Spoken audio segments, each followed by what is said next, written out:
Good morning बेटा। थोड़ा सा हम लोग अपने प्लान में पढ़ने के पैटर्न में चेंज करेंगे। अभी हम लोग ईएमआई नहीं पढ़ेंगे क्योंकि राजेश सर आपको अर्थ मैग्नेटिज्म पढ़ाएंगे और अभी जो 4 चैप्टर आपने पढ़े हैं वो सारे के सारे टफ हैं और आपके एग्ज़ाम परफॉर्मेंस से मुझे ऐसा लगता है कि आपको थोड़ा सा और उसका प्रैक्टिस का ज़रूरत है। वो चैप्टर्स आप प्रैक्टिस करेंगे और मैग्नेटिज्म पढ़ेंगे, अर्थ मैग्नेटिज्म। उससे मीन बिटवीन हमारा जो सेकेंड बुक है काफ़ी आसान 2-3 चैप्टर हैं। चूँकि सारे चैप्टर्स टफ ना हो जाए आपके लिए, इसलिए हम लोग एक नया सीरीज शुरू करेंगे। छोटे छोटे से चैप्टर्स हैं ये 3 चैप्टर्स, इसको हम एक साथ पढ़ के फटाफट से ख़त्म करेंगे, ठीक है। तो हमारा जो अगला पढ़ने का पैटर्न है वो है बेटा तुम्हारा मॉडर्न फिजिक्स। मॉडर्न फिजिक्स, ठीक है बेटा। इसमें जितने भी चैप्टर्स हैं ये सारे के सारे चैप्टर्स आप केमिस्ट्री में ऑलरेडी पढ़ चुके हैं। मॉडर्न फिजिक्स में जो भी चैप्टर्स हैं, ठीक है।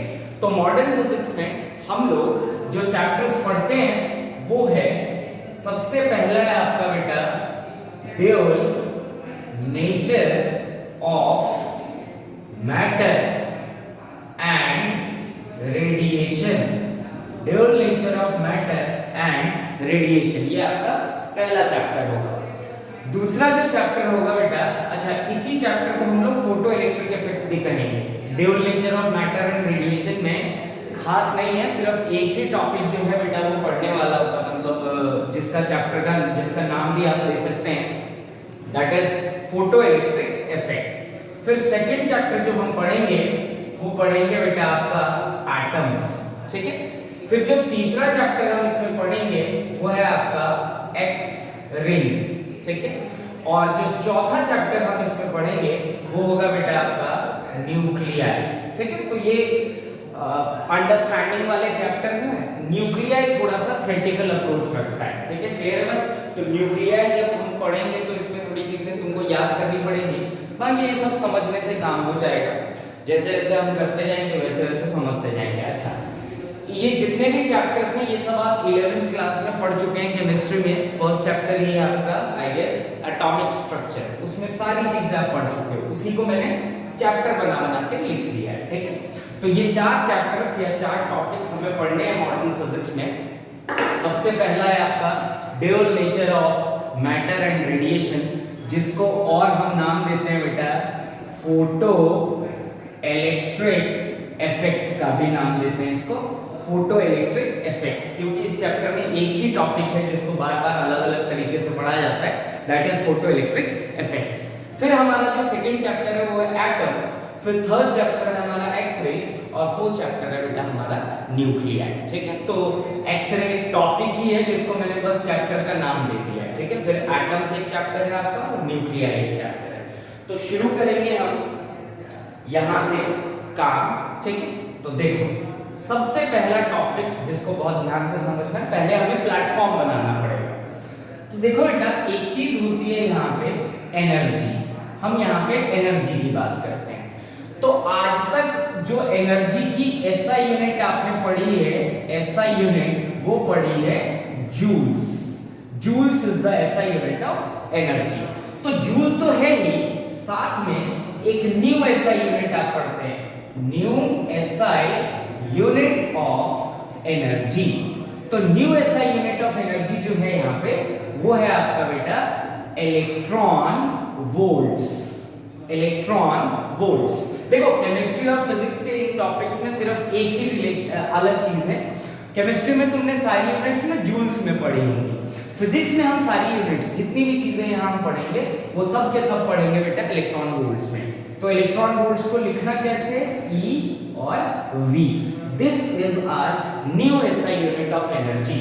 हम सारी की सारी चीजें कोशिश करेंगे कि हमारे जितने भी फॉर्मूले लिखे वो सारे के सारे फॉर्मूले किस फॉर्म में आए बेटा, इलेक्ट्रॉन वोल्ट्स की फॉर्म में आए। तो new SI unit of energy is electron volts, ये याद रखेंगे। अब हम रिलेशन देखते हैं कि रिलेशन क्या होता है। तो देखो बेटा 1 electron volt is equals to होता है बेटा ई, और ई मतलब हम लोग जानते हैं 1.6 × 10⁻⁻⁴ -19 जूल्स, ये हो गया E जूल्स। ठीक है, तो याद रखेंगे 1 electron volt is equals to होता है दोस्तों 1.6 × 10⁻⁻19 जूल्स। इस चीज को हम ध्यान रखेंगे। तो इसका मतलब क्या हुआ बेटा कि 1 जूल्स इज इक्वल्स टू क्या होना चाहिए 1/E, दैट इज 1/1.6 × 10⁻⁻19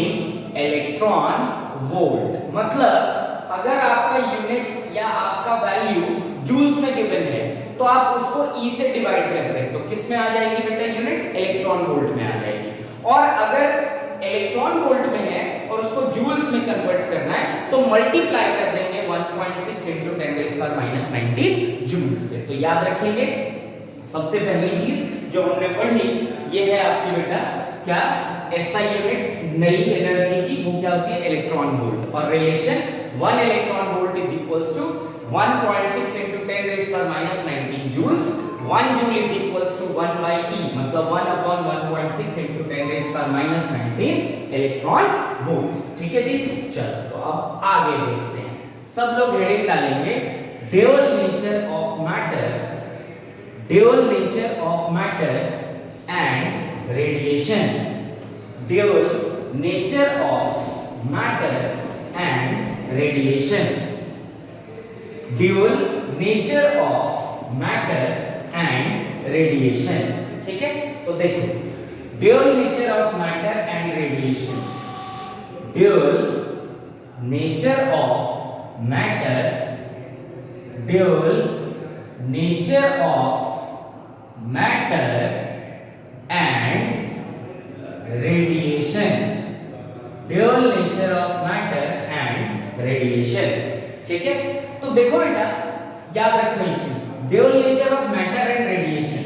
अभी जब हम ये रेडिएशन की बात करते हैं ना तो हम जिस चीज के बारे में बात करते हैं वो होता है बेटा इलेक्ट्रोमैग्नेटिक वेव्स, इलेक्ट्रोमैग्नेटिक वेव्स मतलब वो वेव जिसमें इलेक्ट्रिक और मैग्नेटिक फील्ड दोनों बनती है उसको हम कहते हैं इलेक्ट्रोमैग्नेटिक वेव्स। मतलब the wave which carry both that is electric field and magnetic field are called electromagnetic waves, are called electromagnetic waves। अब देखो इलेक्ट्रोमैग्नेटिक वेव होता कैसा है बेटा, मान लो ये वेव है जो इस डायरेक्शन में चल रहा है तो इलेक्ट्रोमैग्नेटिक वेव जो होता है वो इस तरीके से फॉर्म होता है, ये इलेक्ट्रिक फील्ड और ये हो गया आपका मैग्नेटिक फील्ड, ये इलेक्ट्रिक फील्ड और ये हो गया आपका मैग्नेटिक फील्ड। और याद रखेंगे इन EM वेव्स, हालांकि आपका पूरा चैप्टर है इस पे, in EM waves electric field and magnetic field are perpendicular to each other. ठीक है जी, तो हम इस चैप्टर में dual nature of matter and radiation में जिस रेडिएशन की बात करते हैं वो रेडिएशन होता है बेटा इलेक्ट्रोमैग्नेटिक वेव। और इलेक्ट्रोमैग्नेटिक वेव का क्या मतलब होता है, ऐसा वेव जिसमें इलेक्ट्रिक और मैग्नेटिक फील्ड दोनों प्रेजेंट होते हैं उस वेव को हम कहते हैं इलेक्ट्रोमैग्नेटिक वेव। और एक चीज याद रखेंगे इलेक्ट्रोमैग्नेटिक वेव में इलेक्ट्रिक फील्ड और मैग्नेटिक फील्ड क्या होते हैं, एक दूसरे के परपेंडिकुलर होते हैं। Electric field and magnetic field are perpendicular to each other, ये याद रखेंगे। अब देखो इलेक्ट्रोमैग्नेटिक वेव में जो सबसे अच्छा एग्जांपल है, बहुत सारे वेव्स इलेक्ट्रोमैग्नेटिक वेव्स होते हैं जिसमें सबसे अच्छा एग्जांपल जिस चीज के बारे में हम बार-बार बात करेंगे वो है लाइट। ठीक है, तो जो सूरज दादा से हमारे अर्थ तक आती है चीज दैट इज लाइट, वो लाइट है एग्जांपल किसका बेटा, इलेक्ट्रोमैग्नेटिक वेव का। तो हम याद रखेंगे हम जिस रेडिएशन के बारे में बात कर रहे हैं वो इलेक्ट्रोमैग्नेटिक वेव है। इलेक्ट्रोमैग्नेटिक वेव का जो एग्जांपल है, वो एग्जांपल क्या है बेटा, लाइट। ठीक है, तो अब हम इस चैप्टर के नाम पे थोड़ा सा डिस्कशन करते हैं। तो देखो इस चैप्टर का नाम है dual nature of matter and radiation हटा के इलेक्ट्रोमैग्नेटिक वेव लिख देता हूं। क्यों? क्योंकि रेडिएशन का मतलब इलेक्ट्रोमैग्नेटिक वेव ही होता है और इलेक्ट्रोमैग्नेटिक वेव का मतलब लाइट है। ठीक है, तो हम इस चैप्टर को इस तरीके से नाम दे देते हैं, dual nature of matter and क्या बेटा, इलेक्ट्रोमैग्नेटिक वेव्स। ठीक है, तो ड्यूअल नेचर मतलब दो तरीके का नेचर। तो देखो बेटा क्या होता है, बहुत सारे एक्सपेरिमेंट्स हुए, जिस एक्सपेरिमेंट्स में पता चला कि ये जो इलेक्ट्रोमैग्नेटिक वेव होता है ये दो तरीके का होता है। एक पहला इसका जो नेचर होता है वो वेव नेचर भी होता है, वेव नेचर, और दूसरा क्या होता है बेटा, पार्टिकल नेचर भी होता है, पार्टिकल नेचर। ये दुनिया में एक इकलौती चीज है जिसका पार्टिकल नेचर भी होता है और वेव नेचर भी होता है। अब दोनों का मतलब समझो। देखो, वेव हम उसको कहते हैं जिसके पास कुछ वेवलेंथ होता है। ठीक है, तो वेव नेचर मतलब विच कैरी क्या बेटा, wavelength and frequency, which carry wavelength and frequency. मतलब ऐसी चीजें जिनके पास कुछ वेवलेंथ होता है और जिनके पास कुछ फ्रीक्वेंसी होती है उसको हम वेव कहते हैं। तो जो ये इलेक्ट्रोमैग्नेटिक वेव होता है इसके पास वेवलेंथ भी होता है और इसके पास फ्रीक्वेंसी भी होती है, इसलिए हम इलेक्ट्रोमैग्नेटिक वेव को क्या कहते हैं, वेव नेचर का कहते हैं। क्लियर बात? फिर से समझें, ऐसी चीज जिसके पास कुछ वेवलेंथ हो, जिसके पास कुछ फ्रीक्वेंसी हो, ऐसी चीज को हम वेव कहते हैं। तो वेव नेचर किसका है, इलेक्ट्रोमैग्नेटिक वेव का है। तो इलेक्ट्रोमैग्नेटिक वेव के पास वेवलेंथ भी है, फ्रीक्वेंसी भी है, इसलिए हम कहते हैं कि ये इलेक्ट्रोमैग्नेटिक वेव जो है वो वेव नेचर का है। अब अगली बात समझते हैं, पार्टिकल नेचर। तो which carry mass is considered to be or said to be of particle nature। तो ऐसी चीज जिसके पास कुछ मास होता है, जो कुछ मास कैरी करता है बेटा, उसको हम क्या कहते हैं, पार्टिकल नेचर का कहते हैं। तो देखो, जो इलेक्ट्रोमैग्नेटिक वेव होता है उसके पास मास भी होता है, इसलिए हम क्या कहते हैं, उसको पार्टिकल नेचर भी कहते हैं। तो दुनिया में ये एक ऐसी इकलौती चीज है इलेक्ट्रोमैग्नेटिक वेव जो पार्टिकल नेचर भी कैरी करती है और वेव नेचर भी कैरी करती है। क्लियर है? क्यों वेव नेचर? क्यों? क्योंकि इसके पास वेवलेंथ होता है, फ्रीक्वेंसी होती है, इसलिए ये वेव नेचर का भी है, और इसके पास कुछ मास भी होता है, इसलिए इसको अपन और क्या कहते हैं बेटा, पार्टिकल नेचर का भी कहते हैं। तो हम ये याद रखेंगे कि जो इलेक्ट्रोमैग्नेटिक वेव होता है वो ड्यूअल नेचर का होता है, one is particle nature and another is wave nature. ठीक है, अब देखो, ये जो वेव नेचर है इसको एक्सप्लेन किया था यंग्स ने। Young's is explained by Young's scientist थे, उन्होंने एक्सपेरिमेंट किया बेटा। आप वेव ऑप्टिक्स में पढ़ेंगे यंग्स का एक्सपेरिमेंट। ठीक है, तो अभी के लिए बस इतना ही कि वेव नेचर को जिसने एक्सप्लेन किया था कि भाई इलेक्ट्रोमैग्नेटिक वेव जो होता है वो वेव नेचर का भी होता है, वो एक्सप्लेन किया था किसने, यंग्स ने। ठीक है, तो it is explained by Young's. और पार्टिकल नेचर को एक्सप्लेन किया था आइंस्टाइन ने पार्टिकल नेचर को एक्सप्लेन किया था। तो सब लोग लिखेंगे, write down the wave nature of electromagnetic wave, write down the wave nature of electromagnetic wave is explained by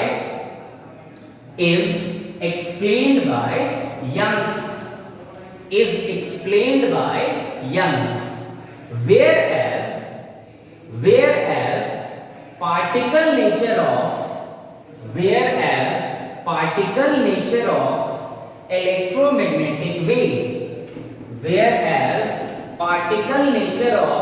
electromagnetic wave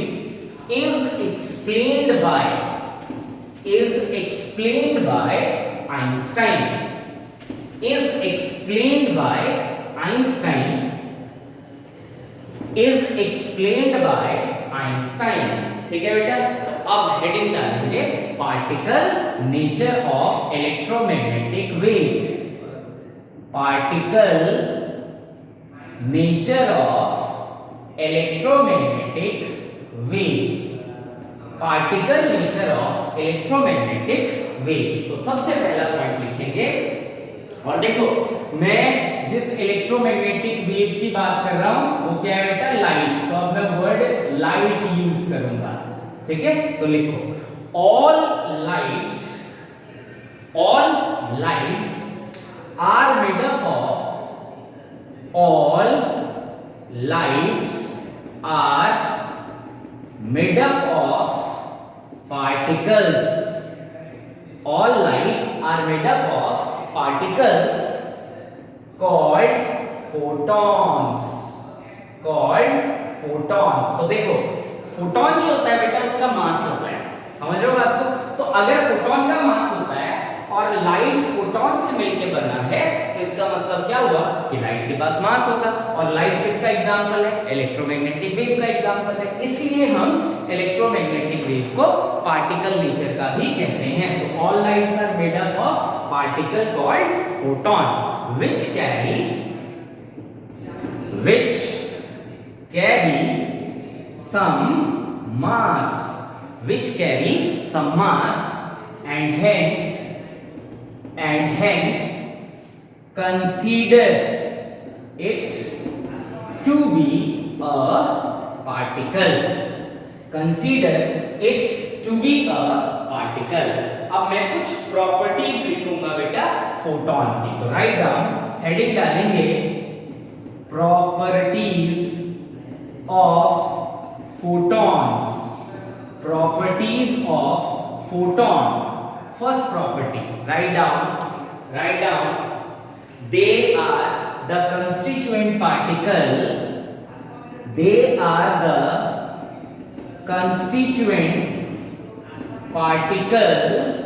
of electromagnetic waves। Constituent particle का मतलब होता है जिस चीज से बना है।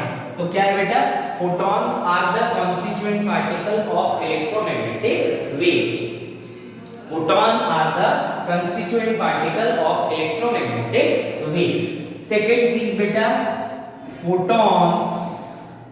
Photons can travels with the speed of light. Photon can travels with the speed of light, that is c। और हम सब जानते हैं c होता है 3 × 10⁸ मीटर पर second. Write down, photons can travel with the speed of light, that is c। c is equals to हम सब जानते हैं 3 × 10⁻⁴ कितना होता है बेटा, 8 होता है। अब देखो एक बहुत ही इंपॉर्टेंट चीज है, तीसरा प्रॉपर्टी जिसको हम ध्यान से समझेंगे। ये जो फोटोन है ना बेटा, ये दो तरीके के मास कैरी करता है, एक रेस्ट मास और एक मूविंग मास। रेस्ट मास मतलब फोटोन जब रुका हुआ है, और एक मूविंग मास मतलब फोटोन जब चल रहा है। तो लिखो, write down, the rest mass of photon is 0। The rest mass of photon is 0। बहुत ही अनोखी चीज है बेटा ये, कि कोई भी चीज अगर रुका हुआ है तो उसका मास 0 कंसीडर करना है, और वही चीज अगर चल रहा है तो उसका कुछ मास होगा। whereas if photon is moving, then it carry some mass। तो देखो इस पॉइंट को बहुत ध्यान से समझने की कोशिश करना। देखो बेटा, पार्टिकल एक्सपेरिमेंट में कहा गया कि फोटोन के पास जो होता है वो दो तरीके का मास होता है, एक जब वो रुका हुआ है और एक जब फोटोन चल रहा है। तो जब रुका हुआ है तो उसके मास को 0 लिया गया, और जब चल रहा है तो उसका कुछ मास होगा, पर कितना मास होगा ये किसी को नहीं पता। क्यों?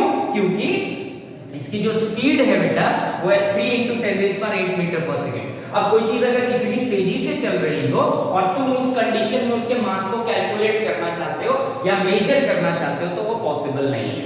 तो आइंस्टाइन ने कहा कि यदि आप में काबिलियत है तो उसको रोक लें, और रोक के उसको मेजर कर लें तो उसका रेस्ट मास 0 होगा, पर जब वो चल रहा है तो उसका कुछ न कुछ मास होगा। इस चीज को हम ध्यान रखेंगे, ठीक है, क्लियर बात। नेक्स्ट है चौथा, momentum, momentum of photon. P, P से लिखते हैं मोमेंटम को, हम सब जानते हैं P इज इक्वल्स टू होता है बेटा h by lambda. P is equals to h by lambda, जहां पे h मतलब क्या होता है, प्लैंक्स कांस्टेंट, और लैम्डा मतलब क्या होता है, वेव लेंथ। आएगा वेव लेंथ, बिल्कुल सही बात है। क्यों? क्योंकि उसके पास वेव नेचर भी है, तो उसका वेव लेंथ भी आएगा। क्लियर है बात सबको? चलो अब आगे देखते हैं energy. Write down next, the energy of photon is, the energy of photon is E is equals to, next property, fifth property लिखेंगे, the energy of photon is E is equals to hc by lambda. Fifth property, the energy of photon is E is equals to hc by lambda, जहां पे h मतलब होता है Planck's constant, c मतलब speed of light, और lambda मतलब क्या बेटा, वेवलेंथ। क्लियर बात? अब देखो याद रखना, ये एनर्जी मैंने किस में लिखी है, इन जूल्स। आगे चल के देखते हैं कि इलेक्ट्रॉन वोल्ट में इसकी कितनी वैल्यू आती है। तो देखो एक रिलेशन होता है, if a particle is moving with speed of light, speed of light, then its energy is E is equals to होता है बेटा अंडर रूट, याद रखेंगे, याद रह जाए तो अच्छी बात है, नहीं तो सीधा सीधा आप एनर्जी ऑफ फोटोन याद रखना, E is equals to होता है hc by lambda। तो देखो ये रिलेशन होता है बेटा p square c square plus m naught c raised by 4, p square c square plus m naught square, I'm sorry, m naught square c raised by 4। ये होता है बेटा energy of moving, energy of a particle moving with speed of light. कोई भी चीज अगर speed of light से चलती है तो उसके पास जो एनर्जी होती है वो होती है under root p square c square plus m naught square c raise power 4, जहां p का मतलब तो हम सब जानते हैं मोमेंटम होता है, c का मतलब स्पीड ऑफ लाइट होता है, और m नॉट यहाँ पे है बेटा रेस्ट मास। तो आप देखो समझना, हमने कहा कि फोटोन का जो रेस्ट मास होता है वो कितना होता है, 0। भाई चलते हुए फोटोन का कुछ ना कुछ मास होगा, पर रुके हुए फोटोन का जो मास होता है बेटा वो 0 होता है। तो रेस्ट मास ऑफ फोटोन की अगर बात की जाए मतलब m नॉट, तो अगर रेस्ट मास की बात की जाए फोटोन की, फॉर फोटोन रेस्ट मास जो कि m नॉट होता है वो इक्वल टू कितना हो जाता है, 0। तो अब अगर एनर्जी का रिलेशन देखा जाए तो E is equals to p square c square plus m naught की वैल्यू 0 का स्क्वायर c raised power 4, तो E is equals to under root pc और इसका क्या बेटा स्क्वायर, स्क्वायर से रूट क्या हो गया कैंसिल, तो एनर्जी इज इक्वल्स टू आ गया pc, और हम सब जानते हैं h बाय लैम्डा होता है, तो E is equals to क्या आ गया hc बाय लैम्डा। ये रिलेशन है आपका एनर्जी फाइंड करने का फोटोन के लिए। तो फोटोन के पास जो एनर्जी होती है that energy is E is equals to hc by lambda। Clear हो गई बात सबको? तो E is equals to hc by lambda। अब इस रिलेशन को फटाफट कॉपी कर लें, फिर हम आगे देखते हैं क्या बातचीत होती है। तो याद रखेंगे हम इस चीज को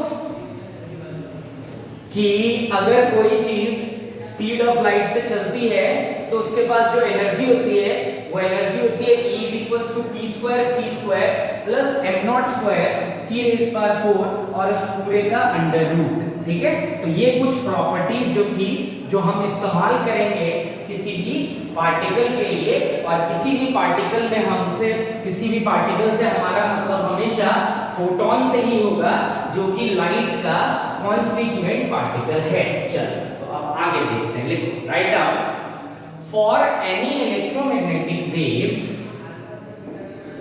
for any electromagnetic wave of wavelength lambda, for any electromagnetic wave of wavelength lambda, energy is equals to, अभी भी रिलेशन देखा hc by lambda, ये होता है एनर्जी का रिलेशन। अब देखो बेटा एक चीज होती है फ्रीक्वेंसी, फ्रीक्वेंसी का फॉर्मूला होता है c by lambda, तो हम लिख सकते हैं E is equals to c by lambda, तो फ्रीक्वेंसी h into फ्रीक्वेंसी, तो energy in terms of frequency क्या आ गई बेटा, hf आ गई। क्लियर हो गया?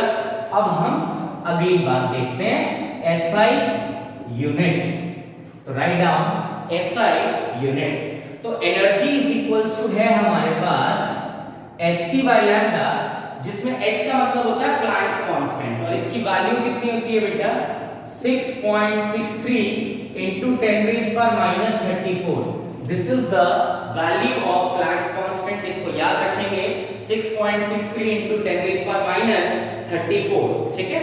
तो अगर यूनिट बनाया जाए तो एनर्जी की unit joule is equals to Planck's constant की, अगर मैं ऐसा यूनिट बनाना चाहता हूं, स्पीड मतलब मीटर पर second upon lambda, lambda wavelength है और वेवलेंथ की SI यूनिट क्या होती है बेटा, मीटर होती है, तो जूल इज इक्वल्स टू क्या आ गया, h मतलब प्लैंक्स कांस्टेंट, मीटर और मीटर तो कैंसिल हो गया, अपॉन क्या बेटा सेकेंड, तो h is equals two joule second, joule पर second is the SI, sorry joule second is the SI unit of क्या बेटा, एनर्जी। क्लियर हो गई बात सबको?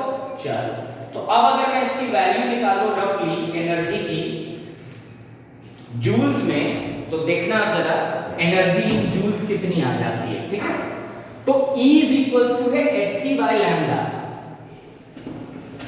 एनर्जी इज इक्वल्स टू है hc बाय लैम्डा, तो अब अगर देखा जाए कि क्या इसकी वैल्यू होगी जूल्स में और क्या इसकी वैल्यू होगी इलेक्ट्रॉन वोल्ट में, तो एनर्जी इन जूल्स की पहले बात कर रहा हूं, एनर्जी इन जूल्स, तो एनर्जी इन जूल्स की अगर बात की जाए तो ये हो जाती है आपके पास E is equals to hc by lambda, h की value 6.63 into 10 raised power minus 34, 3 into 10 raised power 8 divided by lambda, और ये याद रखना मीटर में।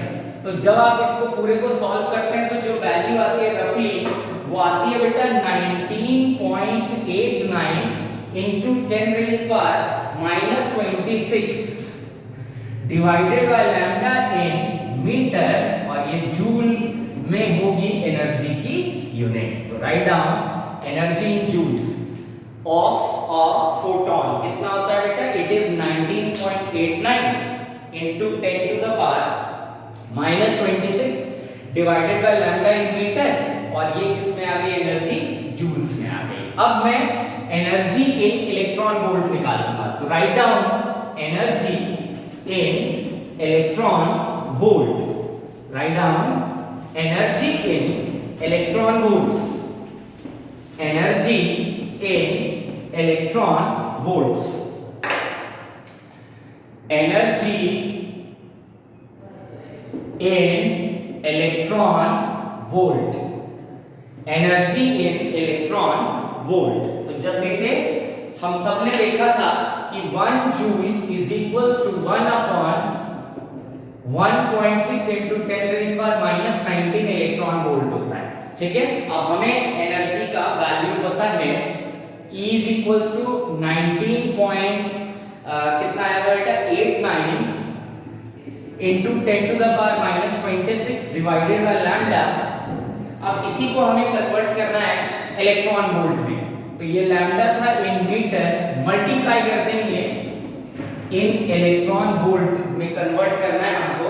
तो एक चीज याद रखना, जैसे ही तुम इलेक्ट्रॉन वोल्ट में कन्वर्ट करते हो वेवलेंथ चला जाता है एंगस्ट्रॉम में, multiply 1.6 into 10 raised power minus 19, तो energy in electron volt is equals to, जब आप इसको सॉल्व करते हैं बेटा तो ये आता है 12420 बाय, या अभी इसको मीटर में रखो, lambda in metre 12420 by lambda in metre multiply 10 raise power minus 10। अब देखो बेटा मीटर और एंगस्ट्रॉम का relation, 1 metre is equals to होता है 10 रेज़ पावर माइनस 10 एंगस्ट्रॉम। तो ये कुल मिला के किसमें आ जाएगा बेटा, energy is equals to 12420 by lambda in angstrom. और अब ये एनर्जी किस में आ गई, इन इलेक्ट्रॉन वोल्ट। तो ये बहुत ही इंपॉर्टेंट रिलेशन है, इसको हम याद रखेंगे कि जो एनर्जी ऑफ फोटोन होता है 12420 बाय लैम्डा इन एंगस्ट्रॉम, और ये एनर्जी किसमें होती है, इन इलेक्ट्रॉन वोल्ट। तो अब इसको फटाफट कॉपी कर लेंगे, फिर हम आगे बढ़ेंगे। ठीक है जी, जल्दी से कॉपी कर लें। तो हमारे पास एनर्जी इन इलेक्ट्रॉन वोल्ट आया 12420 बाय लैम्डा इन एंगस्ट्रॉम, और ये जो एनर्जी की वैल्यू आती है ये किस में आती है, इलेक्ट्रॉन वोल्ट में आती है। The value of energy is in electron volt. ठीक है, तो अब आगे देखते हैं, इससे आगे next write down de Broglie wavelength, de Broglie wavelength of a particle, de Broglie wavelength of a particle, de Broglie wavelength of a particle. तो देखो बेटा, डी ब्रोगली नाम के एक इंसान थे जिन्होंने कहा हर वो चीज जो पार्टिकल है, जैसे हम पार्टिकल है क्योंकि हमारा मास है, फोटोन पार्टिकल है क्योंकि फोटोन का मास है, हर किसी पार्टिकल का कुछ ना कुछ वेवलेंथ होता है। ठीक है, पर बात ऐसी होती है ना कि हमारा जो मास होता है ना वो डोमिनेटिंग है, इसलिए हमारे वेव नेचर को हम आइडेंटिफाई नहीं कर सकते हैं। अदरवाइज हम भी वेव हैं, दुनिया में सब चीज वेव है, पर ऐसी चीज है जिसका मास डोमिनेटिंग है उसका वेव कैरेक्टर जो है वो डिफाइन नहीं हो पाता है, इसलिए हम उसको पार्टिकल नेचर में ही कंसीडर करते हैं। तो डी ब्रोगली ने एक रिलेशन दिया था जिस रिलेशन से आप किसी भी पार्टिकल का वेवलेंथ फाइंड कर सकते हैं। तो इस चीज को लिखेंगे, write down according to de Broglie relation, according to de Broglie relation we can find the wavelength of any particle, we can find the wavelength of any particle, we can find the wavelength of any particle। तो देखो बेटा, हम सबको पता है particle में हम अभी फोटोन की बात कर रहे हैं, तो एनर्जी ऑफ फोटोन जो होता है वो होता है hc बाय लैम्डा, और by particle nature E is equals to minus का ये रिलेशन दिया था, mc स्क्वायर होता है। अब मैं क्या करता हूं, इन दोनों इक्वेशन को इक्वेट कर लेता हूं। तो E की जगह हम लिख सकते हैं mc square is equals to hc by lambda, एक सी कैंसिल हो गया, तो mc is equals to h by कितना बेटा, लैम्डा। तो यहां से लैम्डा की वैल्यू निकाल सकते हैं, lambda is equals to h by m into c। अब देखो m मतलब क्या होता है, मास, c मतलब क्या है बेटा, स्पीड। तो मास इनटू स्पीड किसके इक्वल होता है, मोमेंटम के। तो lambda is equals to h by क्या लिख सकते हो, p लिख सकते हो। क्लियर है बात? तो जल्दी से कॉपी कर लें, write down if a particle carry some mass m, if a particle carry some mass m, if a particle carry some mass m and moving with speed is equals to v, speed is equals to v, then its de Broglie wavelength, then its de Broglie wavelength lambda is equals to h by mv. Write down, if a particle of mass m, if a particle of mass m is moving some speed v, then its de Broglie wavelength, that is lambda, is equals to h by mass into velocity. अगला point लिखेंगे, this relation is valid for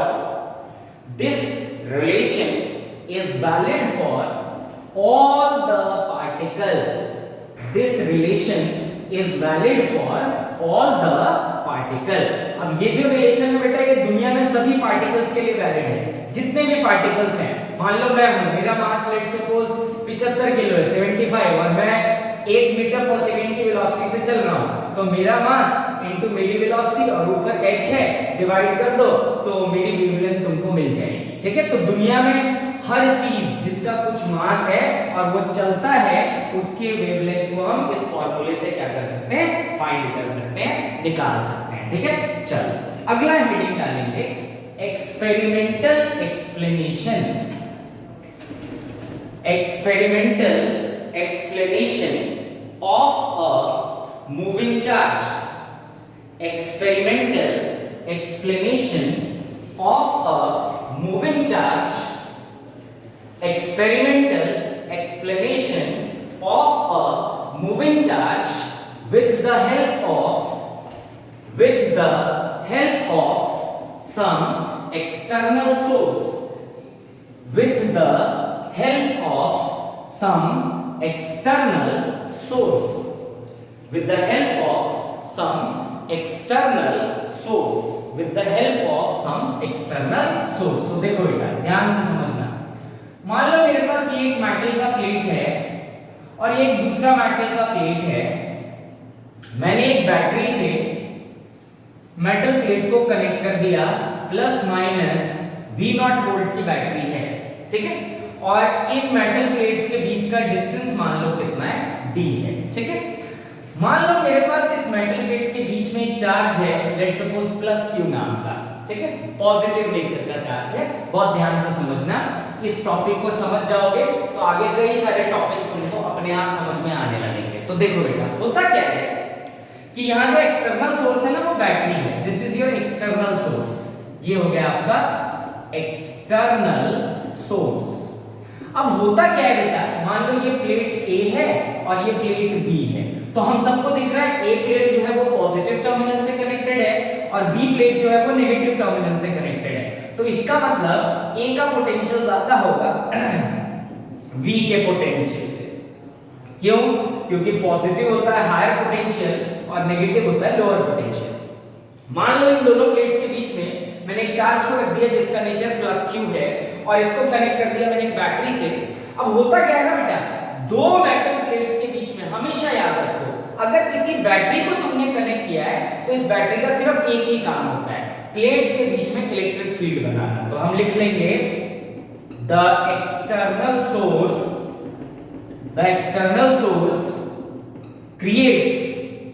creates electric field between the metal plates of magnitude E। अब ये बहुत important चीज है, इसको हमेशा ध्यान रखना कि एक्सटर्नल सोर्स अगर किन्हीं दो मेटल प्लेट्स के बीच में कनेक्टेड है तो याद रखो एक्सटर्नल सोर्स मतलब बैटरी का सिर्फ एक ही काम होता है, इलेक्ट्रिक फील्ड बनाना। और हम सब जानते हैं the direction of electric field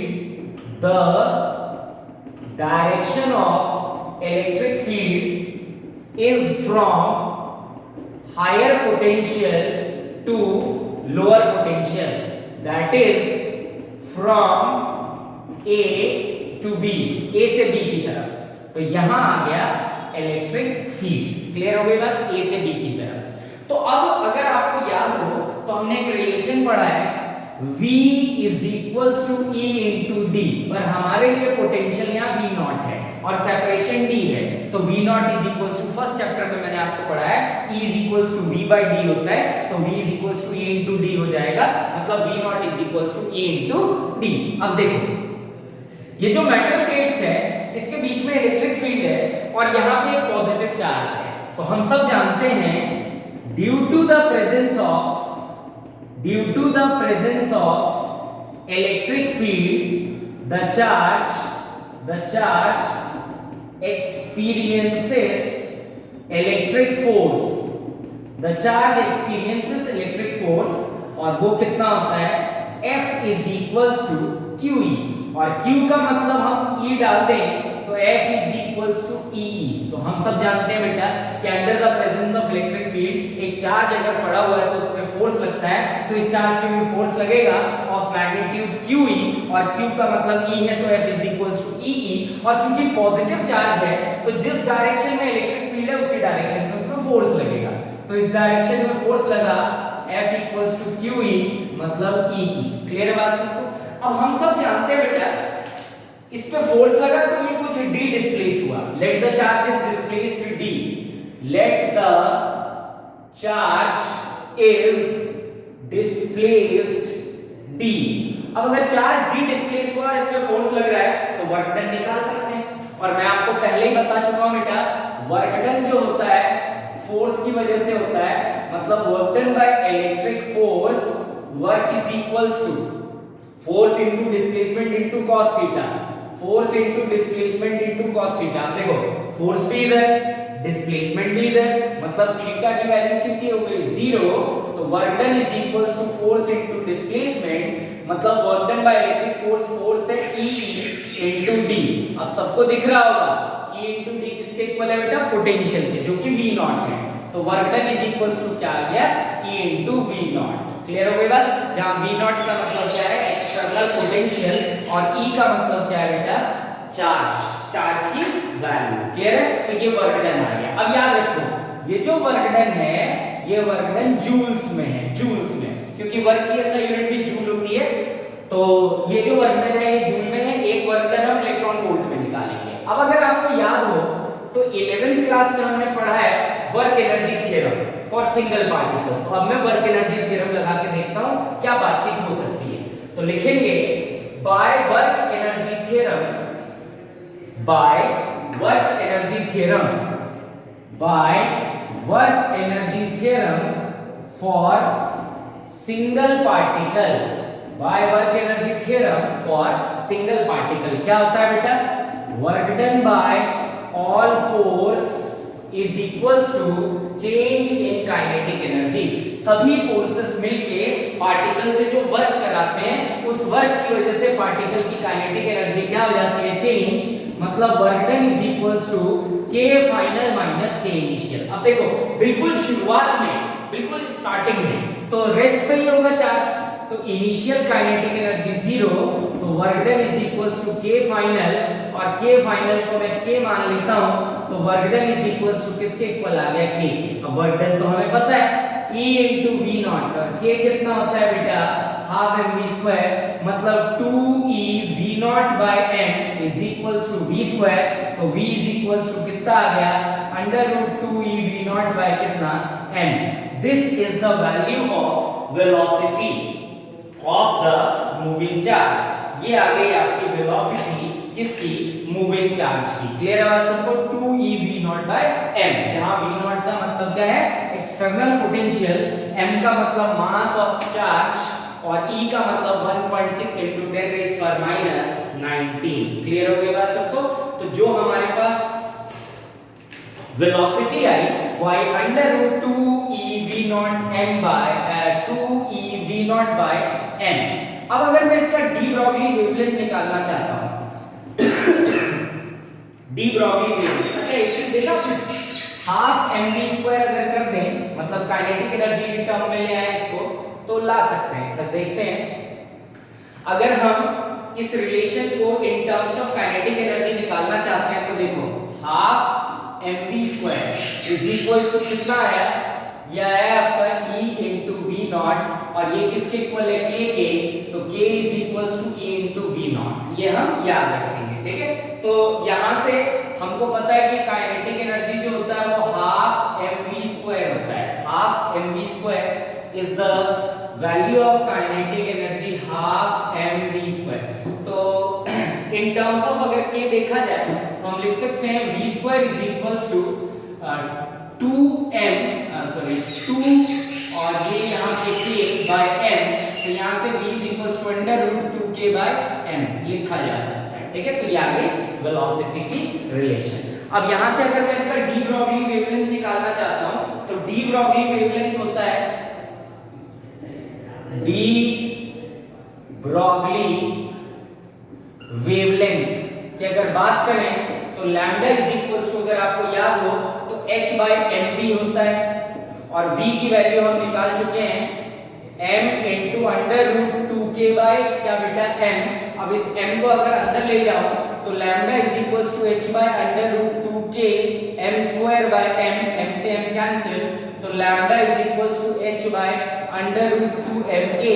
ये एक और रिलेशन आ गया डी ब्रॉगली वेवलेंथ का, इस चीज को हम याद रखेंगे, ठीक है। तो ये आया आपका डी ब्रॉगली वेवलेंथ। तो बस आज के लिए इतना बहुत है, बहुत आराम से बार बार रिवाइज करो। 3 से 4 दिन में ये चैप्टर क्या हो जाएगा बेटा आपका खत्म हो जाएगा। इसके बाद हम एडवर्ब्स पढ़ेंगे, ठीक है। चलो, थैंक यू बेटा।